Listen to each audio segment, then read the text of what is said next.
because we are not able to get her online. Yes, please, Spanish TV. Yes, AB. আজ বুধবার 5ই August 2026 দিল্লিতে এখন ঘড়িতে বেজেছে রাত 8টা। কয়েক মিনিট আগে এখানে দিল্লির ফরেন করেসপন্ডেন্টস ক্লাবে শেষ হলো শেখ হাসিনার, যিনি ঠিক আজকের তারিখে 2 বছর আগে ভারতে এসে নেমেছিলেন, তার প্রথম লাইভ প্রেস ইন্টারাকশন।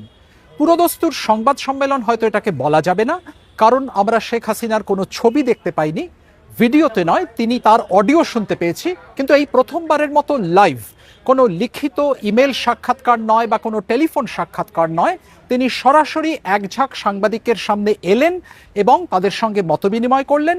ওই একই সাংবাদিক সম্মেলনে তার ছেলে সজীব ওয়াজেদ জয় যোগ দিয়েছিলেন আমেরিকা থেকে, ছিলেন আওয়ামী লীগের অন্য নেতারাও, এবং দিল্লিতে এই বিদেশি সংবাদ মাধ্যমের প্রতিনিধিদের সামনে তিনি তার নিজের বক্তব্য এই প্রথমবারের মতো গত 2 বছরের মধ্যে তুলে ধরলেন। যথারীতি এই প্রশ্ন উঠেছিল যে শেখ হাসিনার বিরুদ্ধে জুলাই আগস্ট 2024-এ যে হত্যাকাণ্ড সংঘটিত করার অভিযোগ রয়েছে সেই ব্যাপারে তিনি অনুতপ্ত কিনা, তিনি এইটার জন্য অনুশোচনা প্রকাশ করবেন কিনা, দুঃখ বা ক্ষমা প্রকাশ করবেন কিনা। এই প্রশ্নের উত্তরে তিনি বলটা ঠেলে দিয়েছিলেন তার ছেলে সজীব ওয়াজেদ জয়ের কোর্টে, এবং সজীব ওয়াজেদ জয় তার উত্তরে বলেছেন, মোহাম্মদ ইউনূসের তত্ত্বাবধায়ক সরকার যেভাবে ইন্ডেমনিটি বা রক্ষা কবচ দিয়েছে হত্যাকারীদের, তাতে এটা বলাই যেতে পারে যে বাংলাদেশে একটা হত্যাকাণ্ড রক্ষা কবচ পেলে অন্যটারও সেটা পাওয়া উচিত। তারা ঘুরিয়ে বলতে চেয়েছেন যে বাংলাদেশে নিরাপত্তারক্ষী বা পুলিশদের হত্যাকাণ্ড যদি সেটা বৈধ হতে পারে, সেটার হত্যাকারীরা যদি সেটার জন্য আইনের রক্ষা কবচ পেতে পারেন, তাহলে অন্য হত্যাকাণ্ডগুলো সেই একই সুবিধা পাওয়ার অধিকারী, এটাই তারা দাবি করেছেন। আমাদের ইতিহাসের এক গভীর আবেগের মাস। এই মাস এখন প্রশ্ন হলো, ডিসেম্বরে দেশে ফেরার ব্যাপারে তিনি কিছুদিন আগে যে ঘোষণা করেছেন সে ব্যাপারে আজ নতুন তিনি কি বললেন। তাকে জিজ্ঞেস করা হয়েছিল দেশে ফেরার কি কোনো নির্দিষ্ট তারিখ ঠিক হয়েছে, তিনি সে প্রশ্নের উত্তর এড়িয়ে গেছেন, বলেছেন ডিসেম্বরে ফিরব। বাংলাদেশ সরকারের সঙ্গে কি ব্যাকডোর কোনো আলোচনা হচ্ছে, পর্দার আড়ালে কোনো আলোচনা হচ্ছে, তিনি সে প্রশ্নের উত্তরও এড়িয়ে গেছেন। তার ছেলেও এ প্রশ্নের উত্তর এড়িয়ে গেছেন। তারা যেটা বলেছেন যে কাম হোয়াট মে, যাই ঘটুক না কেন, শেখ হাসিনা বাংলাদেশে ফেরার জন্য বদ্ধপরিকর, তিনি সেই সিদ্ধান্ত নিয়ে ফেলেছেন। ভারত এখানে কি কোনো ভূমিকা পালন করছে, এই প্রশ্নেরও আমরা কোনো সরাসরি উত্তর পাইনি। তারা বলেছেন যে ভারত এর আগে বাংলাদেশ যখনই বিপদে পড়েছে তারা সাহায্যের জন্য এগিয়ে এসেছে, এবারেও তার ব্যতিক্রম হবে না, তাদের সেই বিশ্বাস আছে।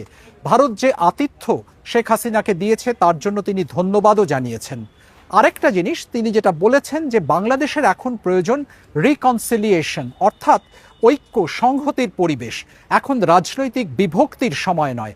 অর্থাৎ তিনি ইঙ্গিত দিয়েছেন তিনি ফিরলে, তিনি দেশে ফিরলে তিনি চাইবেন সমস্ত মতপথের লোককে নিয়ে, রাজনীতির লোককে নিয়ে একটা রিকনসিলিয়েশনের পরিবেশ তৈরি করতে।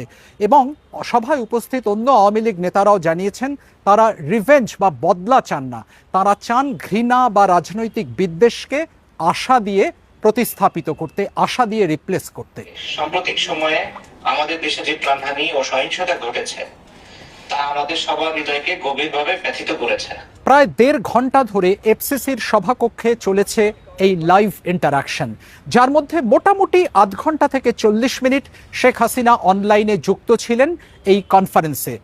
এবং হলে কারা ছিলেন, তারা ছিলেন মূলত দিল্লিতে কর্মরত বিভিন্ন দেশীয় বিদেশি সংবাদ মাধ্যমের প্রতিনিধিরা, এফসিসির কর্মকর্তারা, এফসিসির প্রেসিডেন্ট এবং অন্যান্য পদাধিকারীরা, এবং ভারত সরকারের বা বাংলাদেশ সরকারের কোনো প্রতিনিধিকে কিন্তু আমরা এখানে দেখতে পাইনি। তবে ভারতের সাবেক কূটনীতিক এবং বাংলাদেশে নিযুক্ত প্রাক্তন হাই কমিশনার ভিনা সিকরি ছিলেন, এবং অনলাইনে যারা যুক্ত হয়েছিলেন তাদের মধ্যে ছিলেন ক্রিকেটার সাকিব আল হাসানও।